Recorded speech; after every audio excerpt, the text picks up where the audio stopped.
My husband left for work in the rain. By noon he was gone.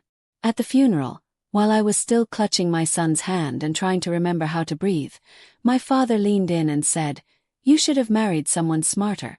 Then he turned and walked away. They did not call. Not once. Not for me. Not for Micah. 2 months passed. Then one evening my phone lit up. My mother's name. Message. "We would love to stop by. We miss you. We will bring tea." I knew they found out. They had learned what Caleb left behind. His portfolio. His will. Everything. So I said yes. And when they arrived, smiling at my front door, my 8-year-old son handed them a gift bag. Inside was a printed copy of the will, and on top of it a sticky note in my handwriting. "We know why you are here. My name is Amelia Dane. I am 34, a mother, a widow, and I live in a quiet neighborhood just outside Annapolis, Maryland. It is the kind of place where people wave from their porches and mow their lawns every Saturday. The houses all look the same, but inside mine, everything changed on September 14th. It was a Thursday. Had been raining hard that morning. The kind of rain that makes traffic a nightmare. Caleb left early for work. He kissed Micah's forehead while he was still half asleep, gave me a quick hug in the kitchen, and grabbed the protein bar I always packed in his bag. I still remember the way he smiled as he walked out. Focused. He was always like that. Steady no matter what. By noon he was gone. A semi-truck lost control on a slick highway ramp. Caleb's car was crushed. The officer told me it was quick. He did not suffer. I nodded as if that made any part of it easier to carry. In the days after, everything blurred. I answered questions. Picked out a casket. I tried to explain death to an 8-year-old who thought his dad would be home in time to watch cartoons. Micah asked if we could leave the porch light on for him, just in case he got lost. People came and went. Neighbors dropped off casseroles. Friends texted prayers. But my parents, my own parents, barely looked at me during the service. My father, Gordon West, is a retired engineer. He is sharp, methodical, and proud of it. My mother, Lillian, follows his lead in everything. When Gordon speaks, she nods. When he disapproves, so does she. Gordon never liked Caleb. He once called him a gentle failure. He thought Caleb was too soft, too quiet, not ambitious enough. Caleb did not dress like a man chasing status. He did not brag. He invested, saved, built our future quietly. But my father did not see that. He wanted loud success. Titles. Handshakes. Ego. At the funeral, I stood by Caleb's casket with Micah holding my hand. My father walked up, leaned in, and said the words I will never forget. "You should have married someone smarter." I did not respond. Could not. He walked away before I had the chance. My mother followed him. They did not say another word. They left before we even got home. In the weeks that followed, the silence from them became louder than grief. No calls. No visits. Not even a card for Micah's birthday, which was just 3 weeks after the funeral. I was navigating single motherhood, trauma, estate paperwork, and sleepless nights completely alone. Micah never asked where they were. He just stopped mentioning them. I think he felt their absence before I could explain it. The house felt empty.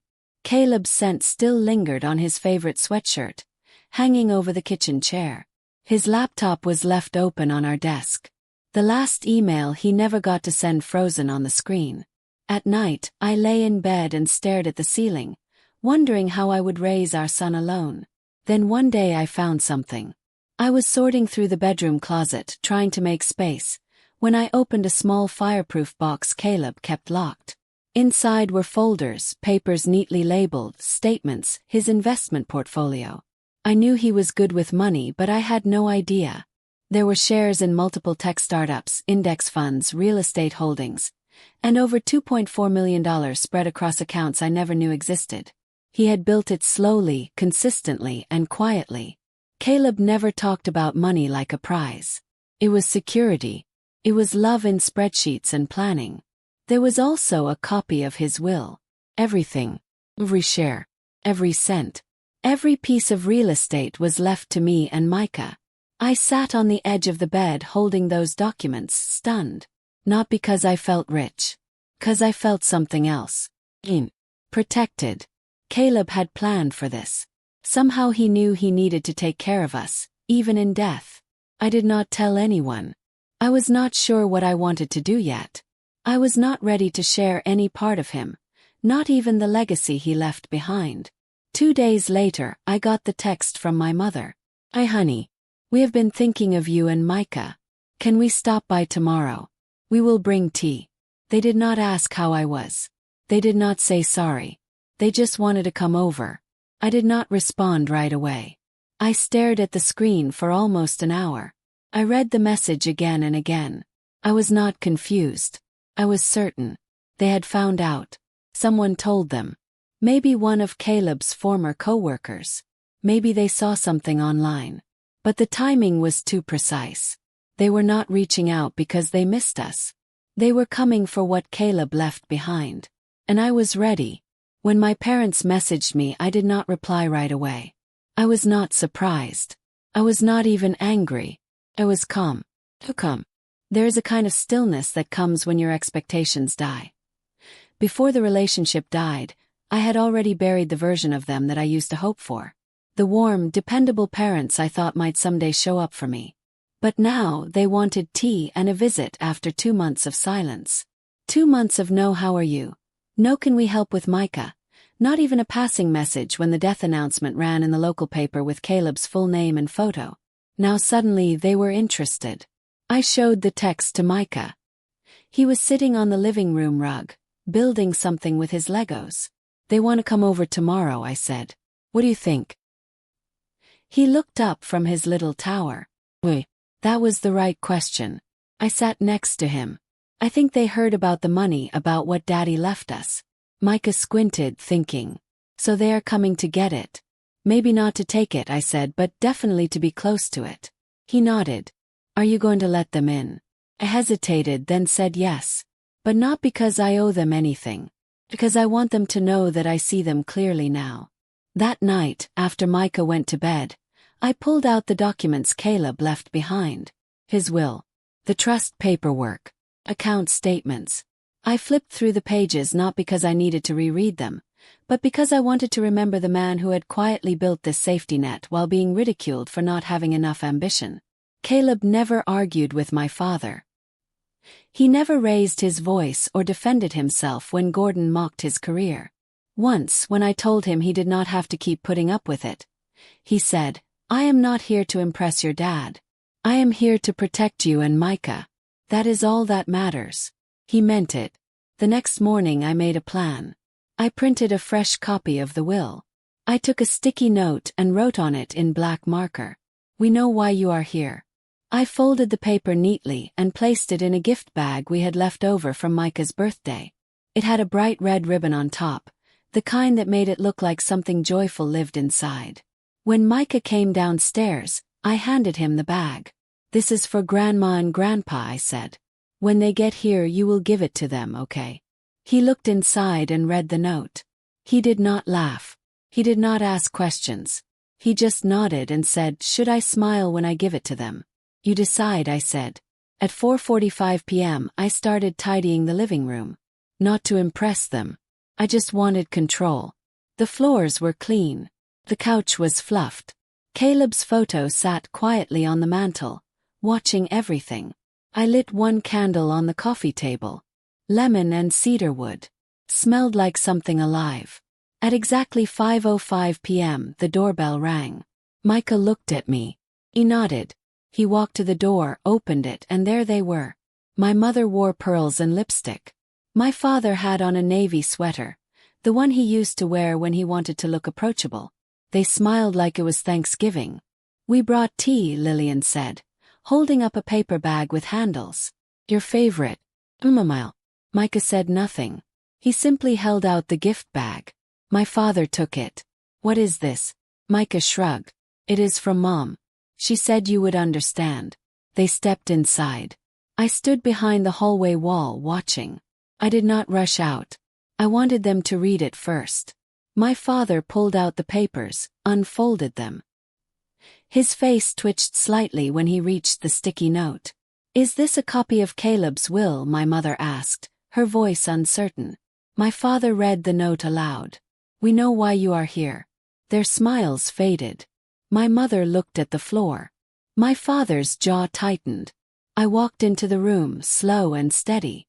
"You did not come when he died. You did not check on your grandson. You waited until there was something to gain. I wanted you to have this copy so there is no confusion about who Caleb left everything to. I also wanted you to see the note so there is no confusion about what this is." Lillian opened her mouth, then closed it. Gordon looked at me, his expression stony. "I think you should go now," I said. Micah stood beside me. Not afraid. Not confused. Just quiet. Watching. Without a word they turned and left. The tea bag still sat on our kitchen counter, unopened. That night I poured it down the drain. The house was silent after they left. I did not cry. I did not sit down. I stood by the window for a long time, watching their car pull out of the driveway. I wanted to make sure they were really gone before I let my breath go. Micah came up beside me and leaned into my arm. "They did not even say thank you," he said. "No," I replied. "They did not." He looked up. "Are they coming back?" "I do not think so," I said. "But if they do, we will be ready again." He nodded once, then walked back to his Legos. Like it was just another Tuesday. And in a way that is what I needed it to be. Ordinary. Uncomplicated. The end of something. But I could not shake one thought. If they were willing to come here with smiles and tea because of what Caleb left behind, what would they do next? I had seen what they were capable of. Not just their absence but their calculated return. I needed to be ready for whatever might follow. The next morning I made calls. I set up a meeting with our lawyer, Emily, a woman Caleb had worked with to draft the estate plan. She had kind eyes but a spine of steel. I asked her to walk me through every detail of the trust and how to protect it moving forward. Emily explained that everything Caleb left had already been legally transferred to me and Micah. The documents were airtight. My parents had no claim, no standing, and no reason to challenge the will unless they were willing to lie, manipulate, or find someone to do it for them. "What do I do if they come back with questions?" I asked. "You say nothing," she replied. "You are not obligated to explain your life or your finances to people who were not there when it mattered." That line stayed with me. It settled deep in my chest and felt like armor. That night, I sat on the living room floor with Micah and told him the full truth. "Your dad worked hard to make sure we would be okay," I said. "To save. He invested. And he built something to take care of us. He did not talk about it much, but he did it all for us." Micah listened without interrupting. His little brow furrowed in concentration. "So we have money now?" he asked. "Yes," I said. "Enough that we will not have to worry about where we live or what we eat. Enough to choose the kind of life we want." His eyes widened slightly. "Does that mean we can go to the beach?" I laughed. First real laugh in weeks. "Yes, it means we can go to the beach. And we will." Then I told him something harder. "But it also means that some people might try to be close to us for the wrong reasons. People who were not here when we needed them. Like Grandma and Grandpa." Micah did not seem surprised. "I do not think they really missed us," he said. "No," I said quietly. "They did not." The next day I made another decision. I went into the garage and pulled out a box of Caleb's belongings. Old clothes, tools, tech gear. Things I had not been able to look at yet. I opened the box slowly, touching each item with care. I found his journal, half filled with notes on startups and business ideas. I found a USB drive labeled just in case. I plugged it into my laptop. It was a letter. A video recording. Caleb sat in his home office wearing a plain gray t-shirt and looking into the camera with his usual calm. "If you are watching this, something went wrong," he said. "But if it did, I want you to know that I tried to plan for everything. The accounts are secure. The will is final. I chose to leave it all to you and Micah because I trust you to live the life we talked about." He paused. "You do not have to explain anything to anyone. Not even your parents. Especially not them." I watched the whole video twice. I saved it, backed it up, and then printed a still image from it and framed it. I placed the frame on Micah's desk. A quiet reminder of who Caleb was and how fiercely he loved. That weekend I took Micah to the beach. We walked barefoot on the sand, let the waves chase us, and ate ice cream before dinner. We did not talk about the money or the will. We did not talk about my parents. We talked about tide pools and seashells and whether or not dolphins sleep with their eyes open. That was the first day that felt like a beginning. Not just a reaction to what happened. Choice to move forward. It was 2 weeks after the beach trip when my parents showed up again. No warning. No message. Just the sound of tires on gravel and the sharp knock of my father's hand against the front door. I saw them through the window. My mother was holding a plate wrapped in foil. My father stood next to her with that same practiced smile he wore at the funeral. The one that meant nothing. Micah was upstairs doing homework. Open the door. Hi, sweetheart, my mother said, her voice a little too bright. We were just in the neighborhood, my father added. We brought lemon bars. Your favorite. I did not tell you to come, I said, blocking the doorway with my body. We just wanted to talk, my mother replied, glancing toward the living room like she was trying to see if the gift bag was still there. We feel like things ended awkwardly last time. They ended honestly, I said. My father's smile dropped. We are still your family, Amelia. Like it or not. You made that choice when you walked out of the funeral and did not look back, I said. You disappeared when I needed you. You did not even call on Micah's birthday. He stepped forward. I was angry. Grief makes people say things they do not mean. I folded my arms. You meant every word. You have always thought Caleb was beneath me. Now you see what he left behind, and suddenly you are here with baked goods. They did not deny it. My mother's hands trembled slightly, the lemon bars starting to sag in the foil. You are misjudging us, she said, her voice breaking. We were wrong. We know that now. I stepped aside just enough for them to enter. Not because I trusted them, but because I needed them to see what they had lost. On the wall to the right of the entryway I had hung a new picture. It was a printout from Caleb's final video. Him looking into the camera, smiling. Beneath it I had written in neat script, "Your silence was loud." He filled it with love. They both saw it immediately. My father's eyes narrowed. My mother looked down at the floor. I want you to listen to something, I said, walking over to the coffee table. I grabbed the USB drive and plugged it into the TV. The screen flickered on, and Caleb's face appeared. He looked alive. Steady. Comforting. He spoke in that calm, even voice. If you are watching this, something happened to me. I'm sorry.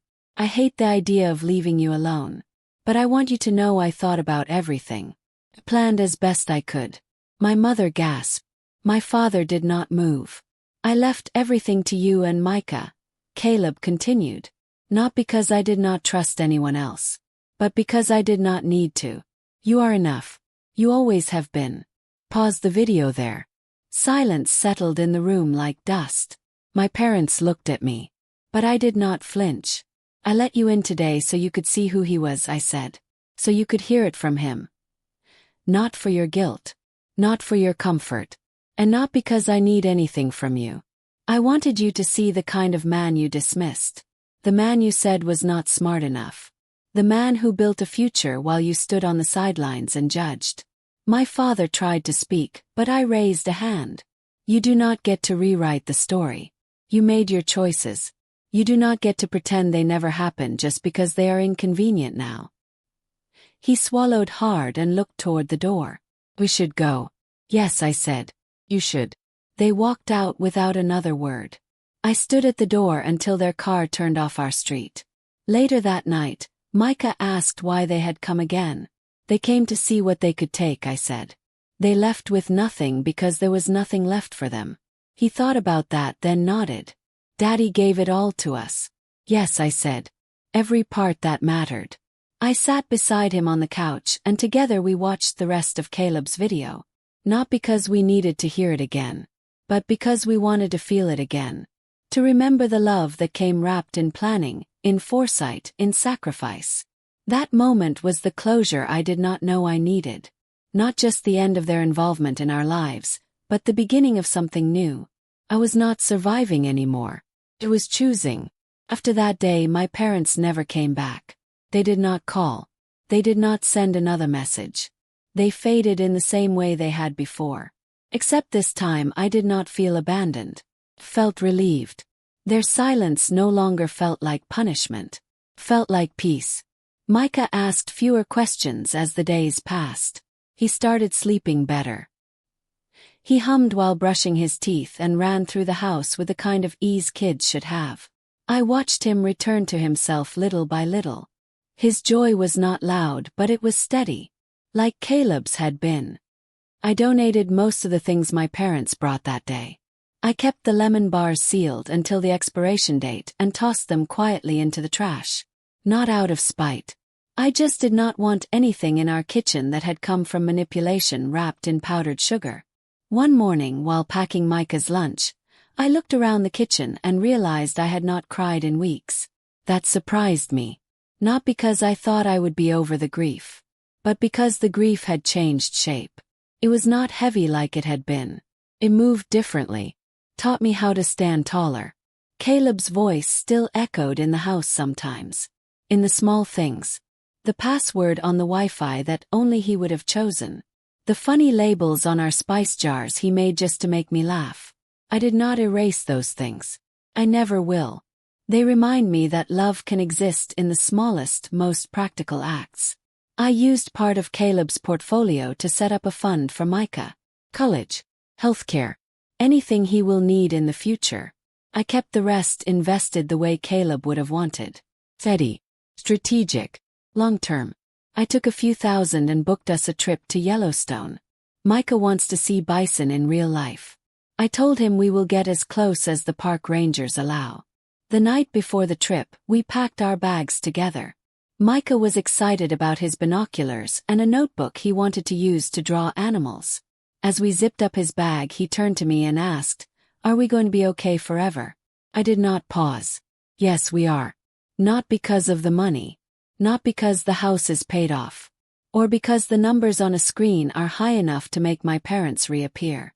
We are going to be okay because I learned how to protect us, even after the one person who always did was gone. Caleb did not just leave us assets. He left us clarity. He showed me how to prepare, how to choose peace over performance, and how to stop making space for people who only show up when there is something to gain. I used to crave my parents' approval. I bent myself to fit their expectations, and twisted myself in conversations trying to earn some version of their pride. I spent years thinking that if I worked hard enough, stayed polite enough, or succeeded just right, they would see me. But I see myself now. That is enough. Micah does not need to inherit trauma disguised as tradition. He does not need to grow up learning how to shrink himself for family. He needs to know what love looks like when it is real. What it sounds like when someone shows up without being asked. What it feels like to be chosen without condition. That is the legacy Caleb left. And this is the life we are building from it.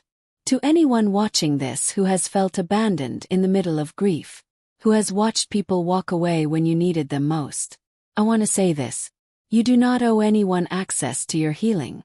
You do not have to let someone back in just because they show up smiling. You are allowed to protect your peace. You are allowed to move forward without dragging the weight of other people's disappointment behind you. Grief changes you, strips you down. But it also shows you what is real. It showed me my son's strength, my husband's quiet brilliance, and my own ability to choose something better. Not just survival, not just getting by, but a life built with purpose, clarity, and love. And we are just getting started. If this story meant something to you, if it reminded you of your own strength, your own loss, or your own journey back to peace, I hope you will share it. Someone out there might need to hear that they are not alone. Leave a comment. Tell me your story. I read every single one. And if you want more stories like this, real ones, raw ones, the kind no one talks about but everyone feels, subscribe to the channel. Have more to tell. Thank you for being here. We are stronger than we think. This was not just a story about grief. It was a story about growth, strength, and finding peace when everything falls apart.